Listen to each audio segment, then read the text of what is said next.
Good afternoon, everyone, and welcome once again to our Hardrock Club luncheon here in the Christensen Hall of Fame. And I want to say something straight up so you will put this in your memory bank for next week. Next week's luncheon is on Monday. It's the only one all year. Dick, can you remember that? Monday next week, same time, same place, but we had a conflict, and that'll be the only Monday we have during the week. A lot to talk about. We've got a lot of things coming up this week. We've got soccer, a couple of matches here at home. Joe will talk about that. Volleyball is going on a real tough trip this week. They're going to Florida, I think it is, Florida. It might be warmer up here than it is down there, so we'll see what happens. Cross country is going to report today. Jerry's here, so we'll start off with, does anybody know what this is right here? Have any of you tried to lift that? Has anybody tried to run with it? I just want somebody to be able to lift it, but what a great victory. It was a great game to announce, obviously. I'm sure it was a great game to watch. I'm sure it was a great game to coach. And to hear about all of the ins and outs of that Hardrocker victory, including that illegal wedge, who was asking about that. But here's Stacy Collins. Stacy?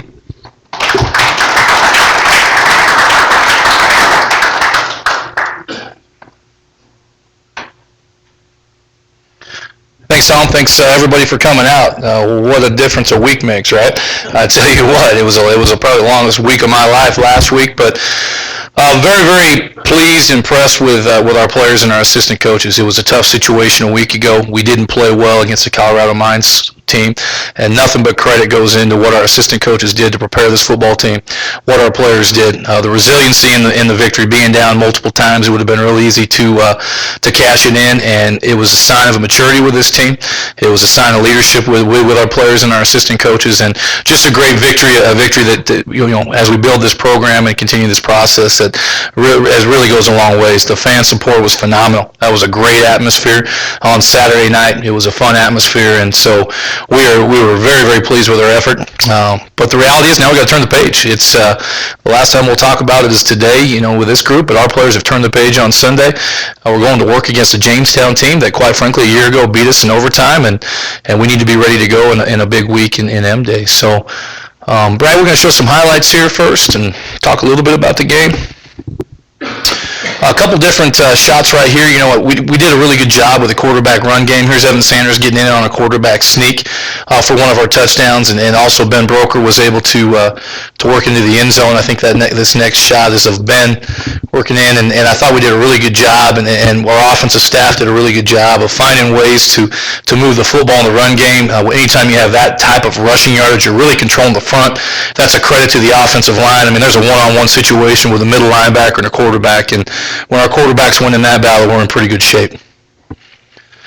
We really had some big plays on offense. It was great to see a couple different things. Kevin Thompson's a true freshman running back for us. I thought he played like a man on Saturday. He's not even 18 years old yet, and he played like a man on Saturday night. We knew when we recruited him this year that we had to beat some other really good Division II schools. He was getting 1AA attention. He was a huge recruit for us, and he's nothing but panned out. But he had a great night. And again, you got to remember, this kid, this is his third college football game that he's playing in. So we're excited about where Kevin's at and where he's going to be in the future. We knew we needed to change our downfield playmaking ability in the offseason, and so we've got some receivers that can go down and get some plays. Tim Crenshaw is one of those. He's got legitimate speed. We won some one-on-one routes. We're able to stretch the field and had some huge plays, and quite frankly, that was something we missed a lot a year ago. People were able to pack the box on us, cause us some issues, and now we've got some speed on the edges, some more playmakers to complement the guys we did have, and that was a big play by Tim right there to get over the top of the defense. I can't say enough about Trayvon Beddard. He had two of the biggest picks I've ever seen. This was a huge pick. You know, we don't get it on fourth down. I don't make a very good decision probably to go for it on fourth down. And so I owe Trey on this one. He bails me out. A big-time pick. Really would have been a great return. We get a penalty behind that negates, some of the yardage. But that was a huge momentum changer in the game early on. Everybody remembers the last one that we'll show here. But this one, to me, might have been just as big because at that time they had a good lead. We'd been shut down on downs. Black Hills had the momentum, and he makes a huge play to get the ball back in our hands, and we go down and score on this opportunity. And this last one is going to go down in history as one of the greatest plays. I mean, this is a big-time interception in the end zone. We're up by 1 point. They're certainly in field goal range. Not only does he make a big-time pick, but he gets the ball out past across the 50-yard line. And, he's a young man that had a hamstring injury, wasn't around in camp much, finally got healthy, played him in the Colorado Mines game, but this is a big-time play, and 2 interceptions that I tell you what, hopefully he'll get some national accolades, but those are plays that are game changers, and I can't say enough about Trey Beddard's play. I'll talk about our players of the week. The pickaxe player of the week, well, no questions, Trayvon Beddard. That was an easy one for us that week on that piece.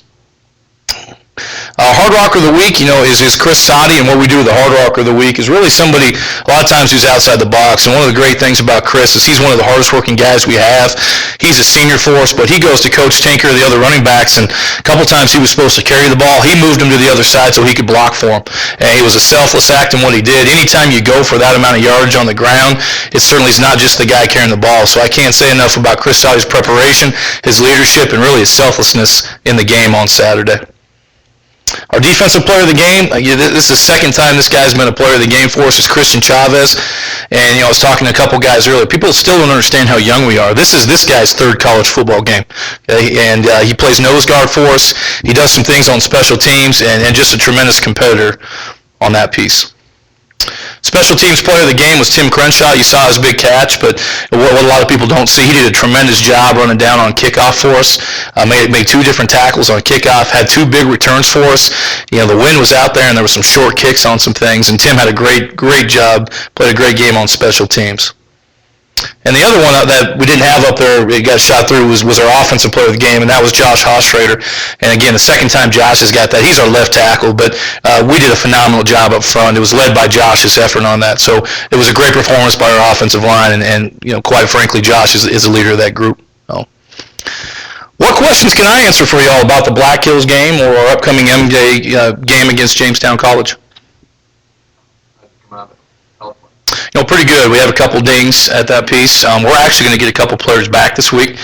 Sam Cowan, who was a starter for us all last year, will play this week. He was cleared late last week, and he just didn't have the reps to go in and play. So that will be even more addition to our offensive line. Sam's a very good offensive lineman for us.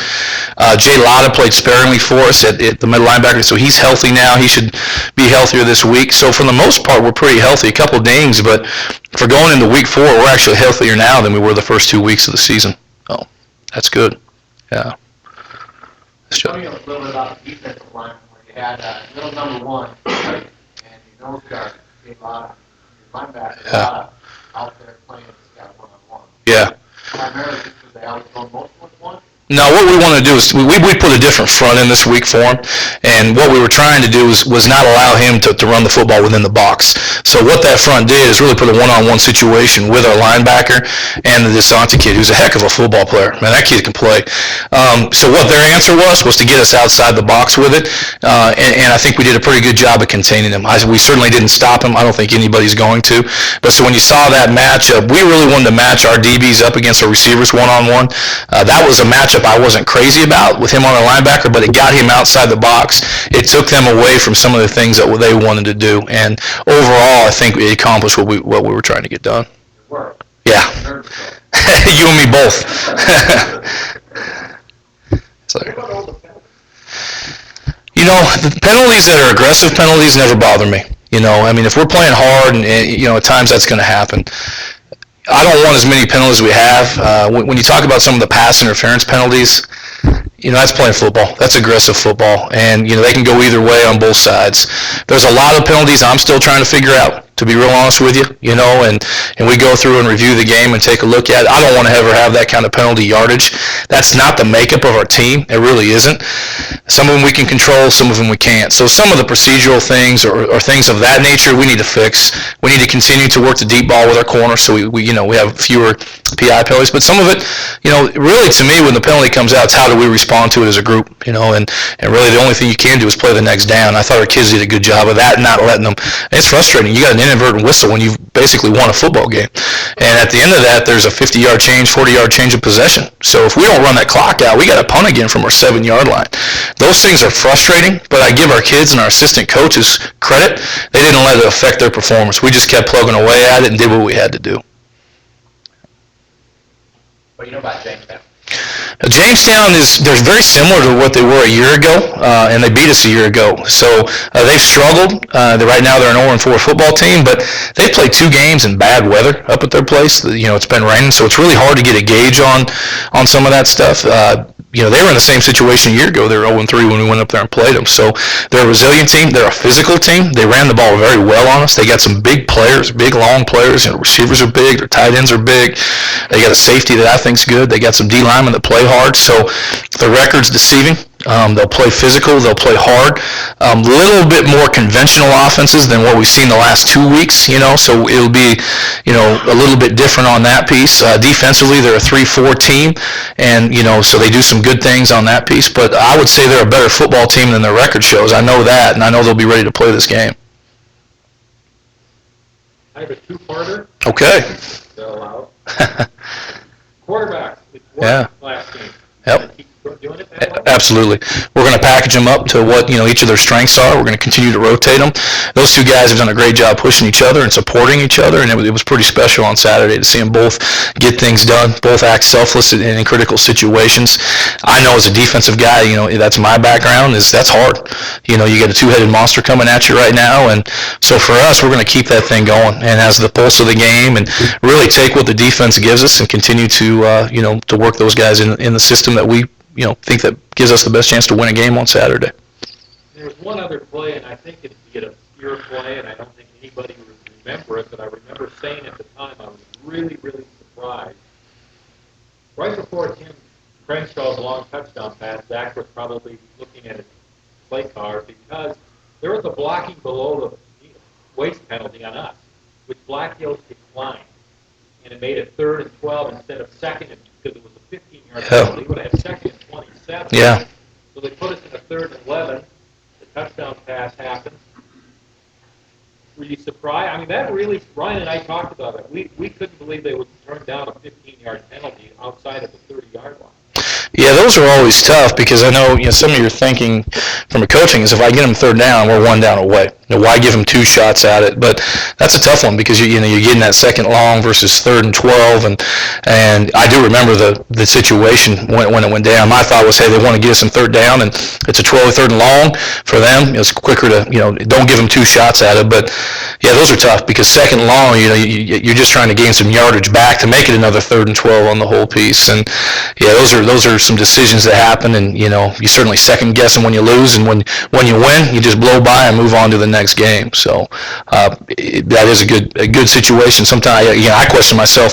We go for it for 4th down on the 41. We think we have something. You should have. Yeah, you should have. Yeah. So I promise you, if we don't win that game, that's a long Saturday night for me. So it happens quick. You make those decisions, and hopefully they're the right one come the end. So, 300-yard rush and no sacks. Maybe you just call out the 5 or 6 offensive linemen and what you're doing. Yeah, we grinded it out with the guys we had up front. Coach Ackerman did a tremendous job, but Nico Taliulu started at center for us. Andrew Anthony, who's been our starting center, we've moved him to guard, and that's been a good role for him, and he's done a great job on that. Josh Ostreider's our tackle. Our other tackle's Reese Buckles on that piece, and then Brady Cabral is our other guard. Our 6th offensive lineman that played was Jordan Christensen, who's also a guard. And those guys, they took the challenge to heart. They weren't pleased with their effort against Colorado Mines. They grinded it all week long, and they got after Black Hills up front. When you can have that kind of balanced offense where you're running for over 300, you're throwing for just under 300 on that piece, that's hard. And they continuously move the ball when They had to, and again, when you don't have sacks, when you move, you run the football, it all starts up front, and our guys did a great job. Talk about when we were down early in that first quarter, and you sort of get the switch going on. Was it more of their execution, or did you guys make some in-game adjustments? It was bad execution early on our part. I mean, we throw a pick that, Evan Sanders has been good with the football. He threw a bad ball on that piece. And then defensively, twice we have him inside the 5-yard line. We got him 3rd and 2, 3rd and 5. And you look at both those plays, we blow an assignment. And so, when you look at it from our end, you're saying, hey, we're giving them things. We always want to make people earn it. If you beat us consistently down, if we're lined up right, we're doing what we need to do, and you earn it, I'll pat you on the back. But when we're giving things up, we got to be better than that. And all of a sudden we snapped into it and quit giving things away. And that's one of the things we've got to change. You can't consistently make those mistakes and expect to win football games. We're resilient enough on Saturday night to do it, but really it was just misalignments on those things and a bad decision in one spot. And we need to eliminate those as we continue to get better and develop a young team.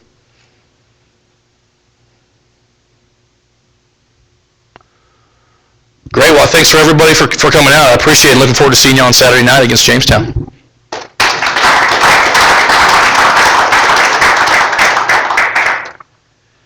Before we bring Tiffany up, I want to thank our sponsor for this week's game, our homecoming game, and a big thank you to State Farm for the Black Hills sponsorship. Again, that was 18 years for State Farm. Year number 1 for KLJ. I'm going to kind of condense it because I have a lot of people ask me, who is KLJ? They're a full-service, I'll call them civil engineering firm, and then it branches off from out there to a lot of different things. Thank you to Ronnie Williams for helping to set up that sponsorship. So KLJ is our sponsor for homecoming this week, and we'll bring in Tiffany McCampbell. They were over in Sioux Falls and played some pretty tough competition over there, and as we said, heading down to Florida. Tiffany?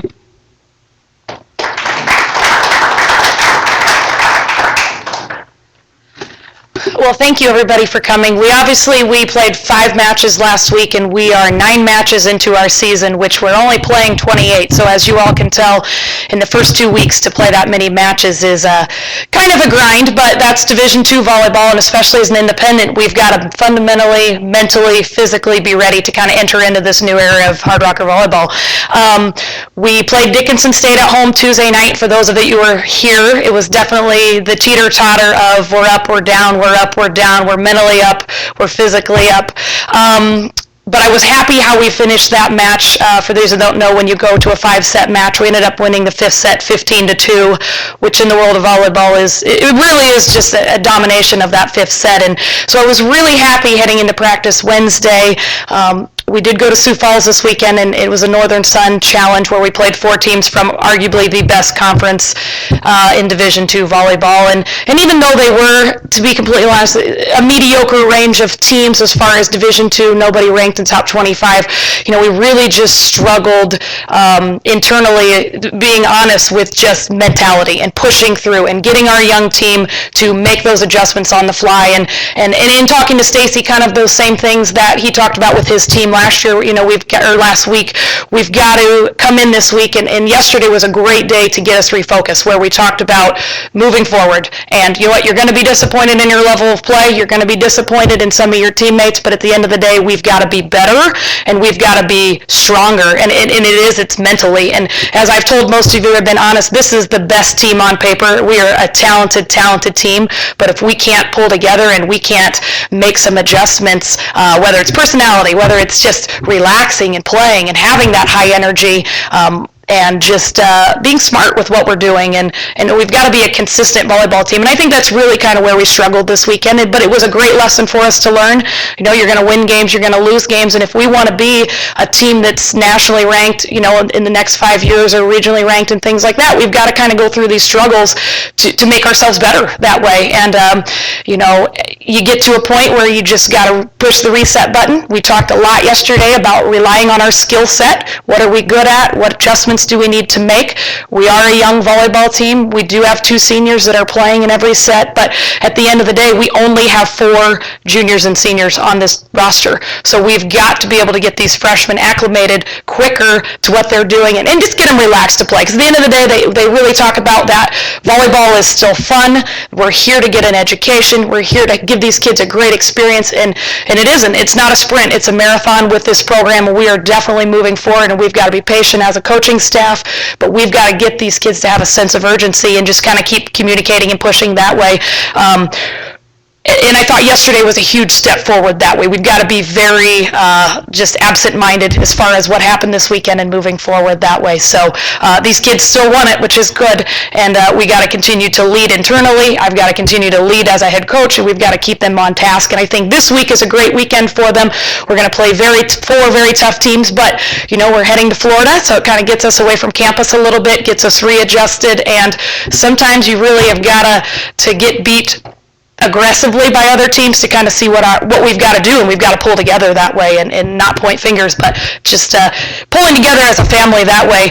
We did have a huge accomplishment this weekend. Justine Blade, 4-year starter, senior middle hitter, finished with her 1,000th kill this weekend, which is a huge accomplishment in the world of volleyball, and so just been very, very proud of her. She's a great athlete. She's a great competitor, and so, as far as a player that I've coached, she's just a great kid, and like I said, I just can't say more about her than just how proud of we are to have her in our program.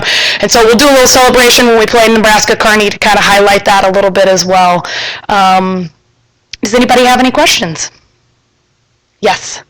You see it in the Dickinson game, and you talk about it in the games over the weekend. Yeah. When they're not playing well, there's a low energy level. Mm-hmm. You see it on the court. The energy just isn't there. Yep. How do you get past that?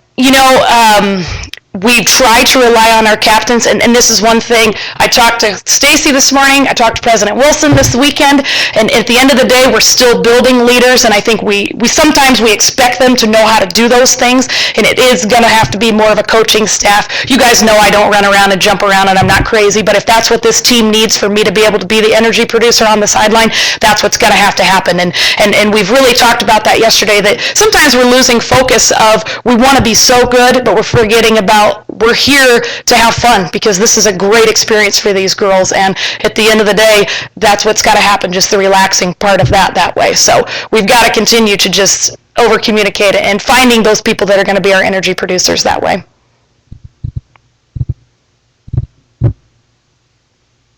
Good. Thank you.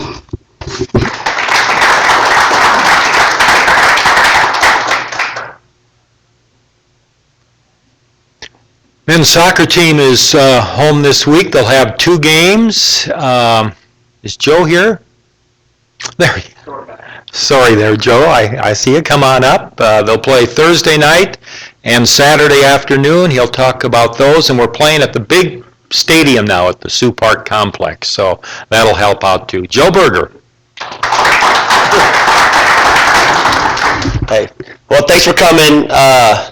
It's always interesting when you go on a trip for the first time with a bunch of guys, and we were able to do that.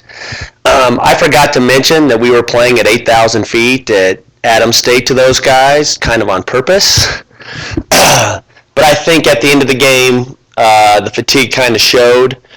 At times, we're still very, I don't know what the right word is, maybe freshman-y still, overcoming some injuries and stuff, but we lost 2-0.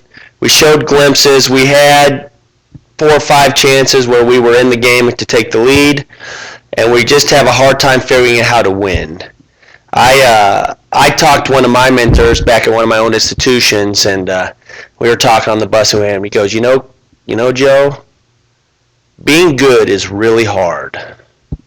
And I think one of the things that we have to remember, as Tiffany brought up and Stacy brings up week after week, is that when you're playing with young people that are still learning and going, they're still trying to finding themselves. And I think that was good. Also, learning how to deal with adversity as we're caught in a bus in Denver during the flooding was pretty fun in traffic. And then driving over a road under construction for 4 miles at 11,000 feet was pretty fun too, and scary. Our bus driver did a great job. But then we were able to give them an educational experience. We went up to the Grand Mesa as a team with Flat Grubby, kind of our mascot kind of there. And it was awesome to see the guys come together. You know, it's amazing how young people come together and connect on a 10-hour road trip and doing some things. I think it was really beneficial for us. And then we played the best team that we've played in 2 years in our 2 seasons here in Colorado Mesa. And we played the best 45 minutes of soccer in the first half. It was 0-0 at halftime. We had a couple of real good chances. But then I had to remember I still started 7 freshmen who are literally 5 games into their college career. And then I think in the end, kind of not to mention that Colorado Mesa started 11 juniors and seniors. And so we're sitting there, and as me and Coach Schweitz are sitting there on the bench, and he goes, hey, this is something that we aspire to be. And like Tiffany said, and like Stacy said, it's a marathon and trying to figure out where we are. And I think this weekend was really, really good for us as coming together a team and us figuring out things a little bit. So I thought that was very, very good. And then we went an hour and a half out of our way to dodge the thing. So we took the bus north and got home at about 4 a.m. on Monday morning. So that's always fun. And then our kids were out in the community and trained yesterday. So they have a full plate as well as their academics. This weekend, it doesn't get any easier for us. I'm assuming that Seattle Pacific will be the best team that we've played in 2 years. They were in the NCAA tournament last year and fighting. We're lucky that we get to see them first at home in Sioux Park Stadium for the first time. But I think our guys are ready for the challenge. We had a great training last night. They're loosey-goosey. They're playing like their hair's on fire and not afraid of anything. So I think that's really good. And, you know, in soccer, you can outshoot a team 33-3 and still lose the game 1-0. And on vice versa, you can win those things. So we just have to keep building the belief in our guys and keep fun. It's going to be fun to be home for M Week. Our guys missed that experience last year. So as an educator, it's going to be exciting for those guys to experience those experiences and the support that they'll get from our community being at home and kind of go that way. On Sunday, we play at 2 o'clock before the football game. Before they play Jamestown, we play St. Martin's out of Lacey, Washington, which will be a good matchup for us. I think that'll be a good game, and I think we'll be able to put up a good fight and kind of see. Just like anything, you don't really know what happens till the ball is out and the 90 minutes is played. So hopefully we can keep fighting and keep maturing these young guys and keep representing the youth institution in the first 2 conference games of the season. So we got a big task this weekend, but our guys are up for it. They're in good spirits. They worked hard last night. They're working hard in the weight room, so we're excited, and hopefully you guys come out and check us out, and hopefully have some good support. Any questions for me? Game time change on Thursday? Yeah, because of a facility kind of issue, we moved the game back an hour to 7:30, which helps us a little bit because I know there's a thing going on that may go till 8, but hopefully people will come out after they can. It's supposed to be a beautiful night. Our stadium that we're going to play in is beautiful, so hopefully we track out there and get a chance to support some of these young men. Yes, sir. I know last year, you guys did a lot in the community and got a lot of support from the youth soccer. Are you still doing those things, and do you expect a lot of people to come out again this week? We do. We are doing youth clinics for the Rapid City Youth Soccer League every Monday and Tuesday nights, and we have it divided up by age. So we have the 9-year-olds through the 11-year-old, and there was over 100 of them last night in the community. And then tonight we do the 12-year-olds through the 14-year-olds. So we do them on Monday, Tuesday nights, and it's a pretty neat thing to see when they come out with all their RCYSL stuff, and our guys are dressed in their practice gear and out in the community. So we'll service 200 kids in 2 days for 8 weeks. And so we're still very active in the community, trying to be a beacon for our sport. I guess that's the educator in me, kind of keep growing the game and kind of keep going and letting our guys understand that they're going to be role models someday, and somebody's going to find out that they played college soccer and they're going to be asked to coach. So if we can keep preparing them to be integrated with the young people, we want to do that. But it's something that our guys take great pride in. You know, they get out, they enjoy it, and that's kind of their break to get away and get away and just have fun with the game. You know, you're not really preparing for an opponent. You're not really. You got to go juggle and giggle and get out, and you can see them kick around with the kids. So if anybody wants to come out and see that, it's pretty impressive. Not just our guys, but to see how many kids are out there playing soccer. And I think that's good for Rapid City and our community, and it's something we look forward to keep continuing those relationships with youth soccer in the community and kind of keep moving forward. But it's really neat and really cool, and I know a lot of the young kids have reciprocated, and there's nothing more. You don't feel better about your team when you have 10 parents after them, hey, this is a great job. We really appreciate you doing this. It shows that these communities starve for something like this, and I think my program in soccer and I think our other programs can be beacons for their sport in this community as well. Any more questions? Last Saturday night, the atmosphere of the football game was amazing. Loud crowd. Right. 20 plus years I've been around Right. football.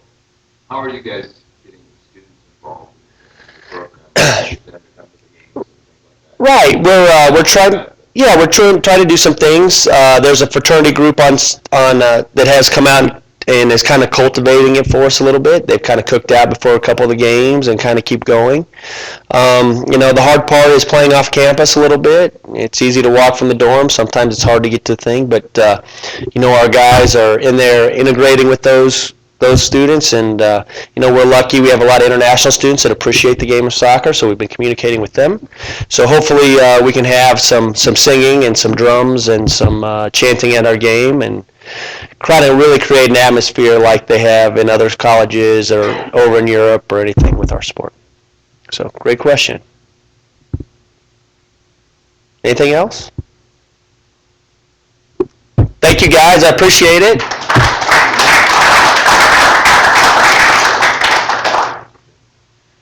Jerry Schafer, come on up. Jerry, the team has an off week, I believe, this weekend, but they played or competed down in Chadron, at Chadron State this last Saturday. Jerry.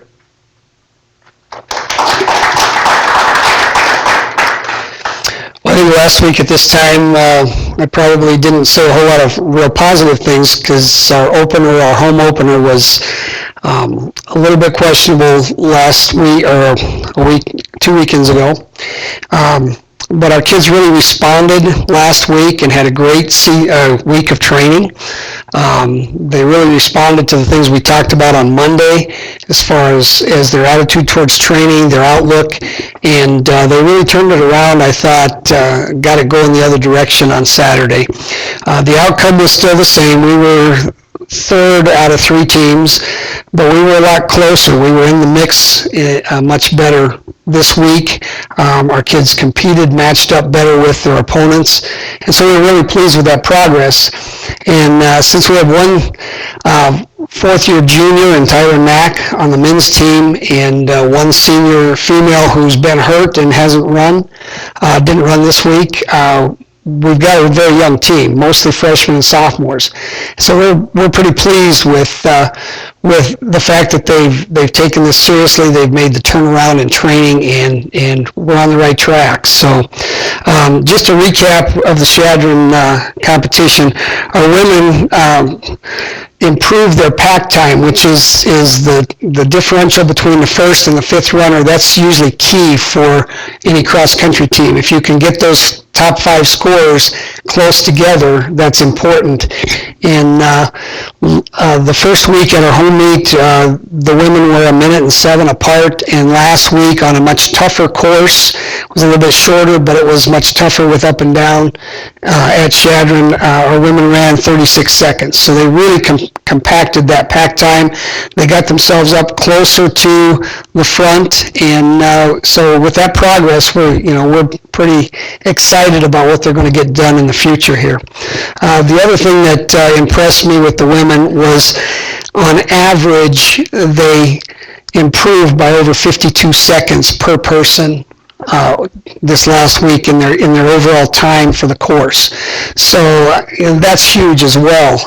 When you're talking about 2.5 to 3 mile race to improve by almost a minute per person, that really showed how they stepped it up this week. On the men's side, we finally got Tyler Mack, got his shoes on and got him racing this fall, and Tyler's going to be a great runner for us. He's been our leader for 2 years, and he actually battled with 3 guys from Gillette College over the course of the race on Saturday. Ended up being 4th, but he wasn't very far out of first place, and just had to get a little bit of the rust off of his abilities to race. And so we're sure he's going to continue to make improvements from here. The men, like the women, improved their overall time tremendously. I think the men averaged 1 minute and 11 seconds faster this week than they did for our home meet a week ago. And so, again, we were very pleased with the progress we made this week. And we do have this weekend off. The kids get to enjoy some of the homecoming activities. And then we are supposed to be back in action down in Boulder, Colorado, a week from Saturday. I've got an email in to see how that flooding thing is going down there, to see if they're gonna go ahead and have their meet. But if they don't, we've got kind of a backup or two in mind. So hopefully we can go down to Boulder and compete against those bigger schools. We do go into the meat of our season, where next week starts a 3 weekend in a row trip, and where we're competing every weekend, and that's going to be a little bit tough on the kids, but I think they're up for it, and we're excited to see what we get done against some of the bigger schools now. Questions? How many total athletes do you have? We have 11 women and 12 men, but one of our men is on internship down in Golden, Colorado right now. So one of our top guys, Travis Boos.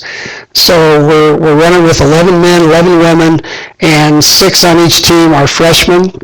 So, over half of our team are underclassmen, just new to college cross country, longer courses, more competitive people at the top, and so it is a learning curve for them.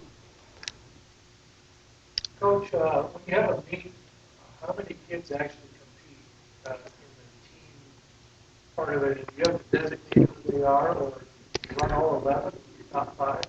Right. Most of the meets that we compete in, we're allowed to run unlimited numbers.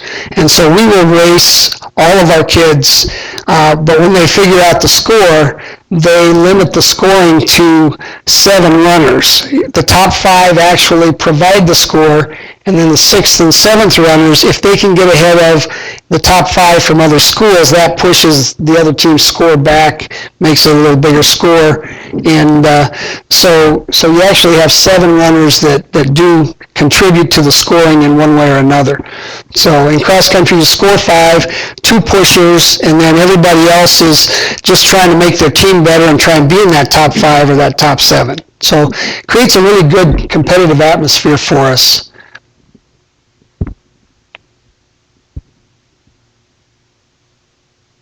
Thank you.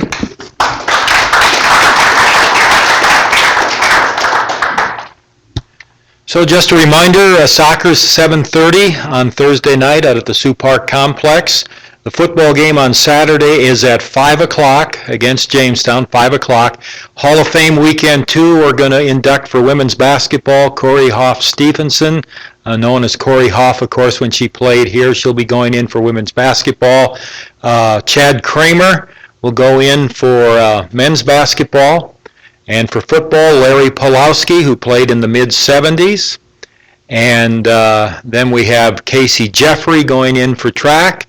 And the tennis teams from 1990 and 91 will be honored. They both went to the National NAIA Tennis Championships back then. So that Hall of Fame luncheon is at 11 a.m. here in the Christensen Hall of Fame. And also the floor dedication for Barb Felderman will be at 10 o'clock on Saturday morning here in the King Center. So I think did I forget anything? Soccer Soccer on Saturday, too, at 2 o'clock. That's right, soccer. It's going to be a busy Saturday, I'll tell you that, but I'm sure we'll get through it. Thank you, and again, next week, the luncheon is Monday. Next week, the only Monday luncheon we have. Thank you very much.